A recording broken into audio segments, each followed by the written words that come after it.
Околу 200 штипјани и војници од тогашната брегалничка дивизија се директни жртви на бомбардирањето од фашистичките сили на градот на првиот ден од нападот над Југославија.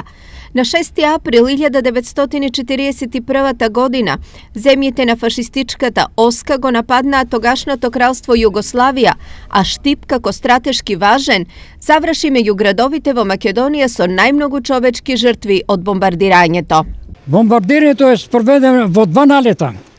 Во првиот налет германските сили, односно авиони, со доаѓање од исток се спуштали ниско над источниот дел на градот и коритото на реката Отања, фрајки го својот смртоносен товар врз незаштитените населби.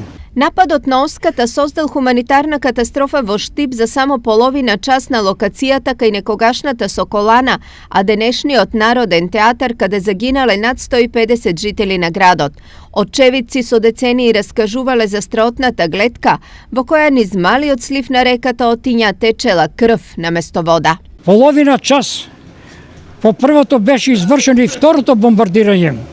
При тоа најмногу беа разунати и опожарени реоните Горно Мало, Тузлија и делови од Грчанското Мало под Исарот.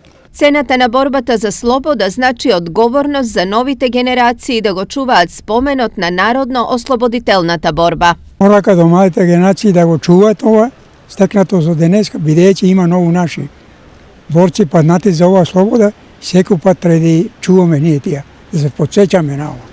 Сепак спомениците кои сведочат за фашистичкиот хорор и жртвите од тоа време денес се почесто се цел на вандали. Треба да не боли сите и да се позамислиме кога некој ги сквернави обележјата од народно-ослободителната борба која е наше најсвето нешто. Треба да ги осудиме сите обиди да се тргнат некои спомен обележја кои потсетуваат на мрачни дела од време на Втората светска војна.